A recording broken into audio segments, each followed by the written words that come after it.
Hello and welcome to another edition of Lacrosse Technologies Tech Talk, a show designed around answering your questions quickly and accurately. I'm Greg Piesel, and today we will be taking you through the basic setup to your new professional weather station. So, let's go!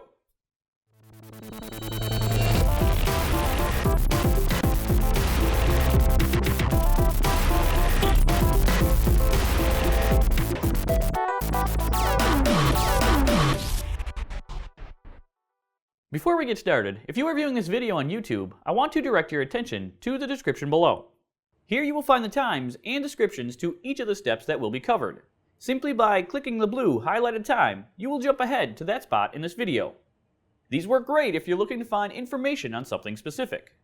I should note, however, that if you're viewing this on a mobile device such as a phone or tablet, you will need to drag the red playhead to these times listed. But otherwise, just sit back and learn as we take you through each step of the setup process. Step 1. Insert two new AA batteries, according to polarity, into the thermohydro sensor.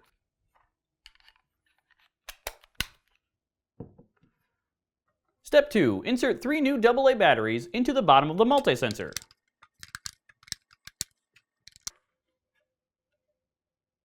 Step 3. Insert the 5-volt power cord into an outlet, and then into the back of the weather station itself. We do also recommend inserting three new AAA batteries, according to polarity, into the back of the weather station. These are optional, however, they will help the station maintain its time and weather information during power loss. Step 4. Check your sensor's connection. The outdoor temperature, humidity, wind, and rain information should show up within the first 3 minutes. This means the dashes will turn into numbers on screen. And after which, we recommend keeping the sensors within 5 to 10 feet from the station for at least 15 minutes before moving them to their outside locations. This helps the station and sensors sync properly and ensures a strong connection. For step 5, we will be mounting these wireless outdoor sensors, starting with the smaller temp and humidity sensor. To mount the sensor, insert one mounting screw, nail, or even string through the hole at the top. You will want to try and place it on a north-facing wall or in any well-shaded area. Make sure also that it is mounted vertically to allow for moisture to drain out properly. Now let's mount the larger multi-sensor. For the most accurate wind speed and rainfall readings, you will want to mount this sensor in an open area, clear, for about 50 feet in all directions. Attach it to your desired mounting surface with screws through the holes in the cylindrical opening on the bottom.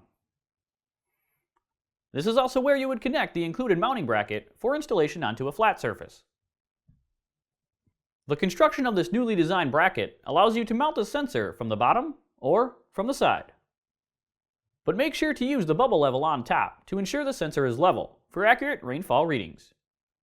Also, you will want to make sure this station is mounted with the solar panel facing south. Not only does this allow in the most sunlight, but it tells the sensor which way north is, providing you with the correct wind speed and direction. There are embossed heading letters on the case to help with this as well. It should also be noted that though the solar panel will help extend the life of your batteries, it will not run the sensor in place of them.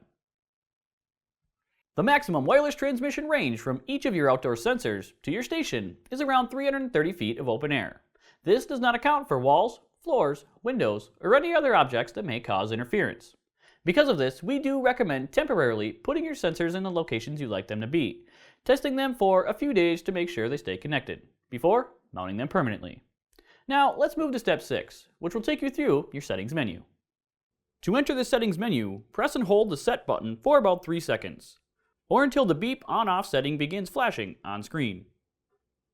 Once in the settings menu, you will use the plus or minus button to adjust the values, and the set button again to confirm your adjustments and move to the next item in the settings menu. I should also point out that if you'd like to exit the settings menu at any time, simply press and release the light button on top of the unit. This will save any changes you make and bring you back to the main screen. So here's the order in which the settings menu will follow. First is the beep on-off setting. The default, as you may have noticed, is on, meaning you will hear a beep for every button push. To change this to off, you will need to press and release either the plus or minus button. To confirm this selection, press and release the set button. The next feature then will allow you to choose your time zone. At first this can be a little confusing, as these are indicated with numbers ranging from positive 12H to negative 12H.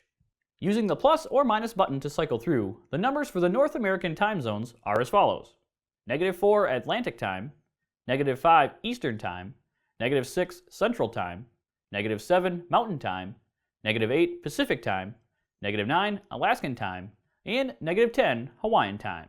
I am located in Wisconsin, so I'll select -6 for Central Time, but please make sure to choose the proper time zone for where you are located. To confirm my selection, I will once again press and release the Set button. Setting 3 is pretty straightforward and allows us to choose whether or not we want the station to automatically adjust for daylight savings time. The default setting is on, but should you wish to shut it off, simply use the plus or minus button to switch between the two. For me, I would like it on, and will confirm this as my selection by pressing and releasing the Set button.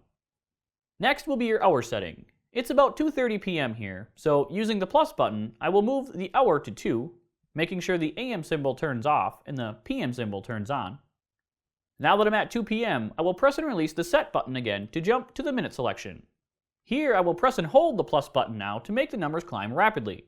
This also works in the opposite direction with the minus button. Once I reach 30 minutes, I will press and release the Set button. This then brings us to setting 6, where we can select between 12 and 24-hour time. I will go with 12-hour and make this my selection by pressing and releasing the Set button. After this will be your year setting. It's currently still 2016, so I'll confirm this with the press and release of the Set button. Next I move to the month option. Today is October 19th, so I will move the month to OCT for October, confirm this, and then move the following date number here to the 19th. Confirming this once again with the Set button. The 10th setting here is the Fahrenheit or Celsius temperature reading option. The default is Fahrenheit, but once again you can easily change this with the plus or minus button. I will, however, stick with Fahrenheit and make this my selection with another press and release of the Set button. Next, you will be able to choose how you would like your wind direction displayed. The default is degrees, but you can change this to letters describing the cardinal direction in which the wind is blowing. Use the Set button again to confirm your selection. Setting 12 then allows you the option of viewing your wind speed in miles per hour or kilometers per hour. I'll stick with the default miles per hour and make this my selection with the Set button. And finally, the last setting option lets you choose between inches or millimeters for viewing your rainfall totals. Once again, I'll stick with the default inches setting with one final press and release of the Set button. This will bring us back to the main screen and keep all of the changes we have made. Now that you have your sensors connected and your station settings configured, let us show you how to adjust and position your station for the best viewing angle possible. When using this unit in its freestanding position, we want to point out the newly designed leg extensions. By flipping these down, these help push the unit into a more upright position, and therefore offer a better selection of viewing angles for optimal placement within your home. Our final step here will be for those who wish to connect their station to the internet, and in turn have the ability to view their weather data anywhere on their wireless devices. To connect your weather station to the internet, you will first need to make sure your station is plugged in using the provided power cord. Its Wi-Fi connection capabilities will not work with battery power only. And also, make sure your mobile device is connected to the internet using the same protected Wi-Fi network you plan to connect your station to. From there, download our Weather Connect app, which can be found in Apple's App Store for iPhone users, and in Google's Play Store for those on an Android. After the download is complete, launch the app. The first screen that comes up will inform you that this app requires a personal weather station, or PWS ID, from Weather Underground, and offers two options. Option 1 will be for those who need to create a new PWS ID. To do this, you can either click the blue Here text in the paragraph to bring you directly to Weather Underground's website, or you can simply press the green Register a PWS button to create one right in this Weather Connect app. Option 2, as it says in the text below, is for those who have already created this PWS ID and password.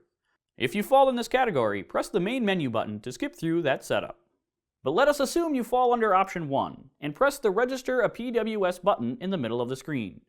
The next page will ask you to either log into your existing Weather Underground account or to create a new one. Whichever option you choose will require you to enter an email and password. Once these are entered, press the green button on the bottom of the screen to log in. If you are setting up a new account, this process may take a minute or two. But once your account is created and you're logged in, the next screen then allows you to set up your personal weather station's information. First, you will need to give your device a name. Then set up your GPS location. This can be found automatically by pressing the Get Current GPS Location button, entered manually if you happen to know your coordinates, or by entering your home address. Once this information is entered and found, agree to Weather Underground's terms of service and press the Register PWS button on the bottom. A successful registration will lead you to this page, which presents you with your personal weather station's ID and password. These are case sensitive and will be temporarily saved locally on your device. However, it may be a good idea to write these down for future use. After this step is complete, make sure again that your mobile device is connected via Wi-Fi using the same protected network you'd like your weather station to use, and press Continue. This then will bring you to a page which details the following connection steps. So first, press the Set Device Wi-Fi button near the bottom. The network's name you are currently connected to will be listed under the Wi-Fi name. Below this, you can then enter your Wi-Fi network's or router's password, and press the Confirm button on the bottom. This then tells the app to search the network for any connectable devices. If it's still within the first hour after the initial powering up of your weather station, the station should still be continuing to search for this Wi-Fi connection automatically. However, if it is beyond this first hour, you will have to tell your station to begin the search again. To do this, simply press and hold down both the plus and minus button together for about 3 seconds. You should notice the Wi-Fi icon start to flash once again. Once your station connects, this Wi-Fi icon will remain solid on screen, indicating that your station has indeed been connected to the internet. This, however, does not mean it is also connected to Weather Underground. Back in the app, you should have noticed a new screen pop up with your station's name listed under Available Stations. This name is automatically generated based on the station's internal ID and cannot be changed. But press this green button. This is where you will enter the PWS ID and password you just created for your Weather Underground account. If you followed us along and set this up using the Weather Connect app, you should see these already pre-populated for you. All you will need to do then is press the Save button at the bottom. Providing all of the previous steps were successful, a success page should follow, which explains that your weather data should be available on Weather Underground's website and their mobile app within 24 hours. Typically though, it does not take nearly this long. Now, for all intensive purposes, once you reach this point, you will not need this Weather Connect app again unless the station is reset or you plan to move your device to another Wi-Fi network. For convenient updates and easy viewing of your backyard weather data anywhere on the go, we highly recommend downloading the Weather Underground mobile app and searching via your PWS ID and password. So there you go. You have just gone through the hardest part of setting up and using your new weather station. Don't forget to consult the instruction manual provided in the description below, should you have further questions regarding details not covered in this video. But also, feel free to comment below with any issues or specific questions you may have. We are here to help you. In the meantime, we hope you enjoy your new professional weather station. I'm Greg Piesel, here for La Crosse Technologies Tech Talk. We'll see you next time.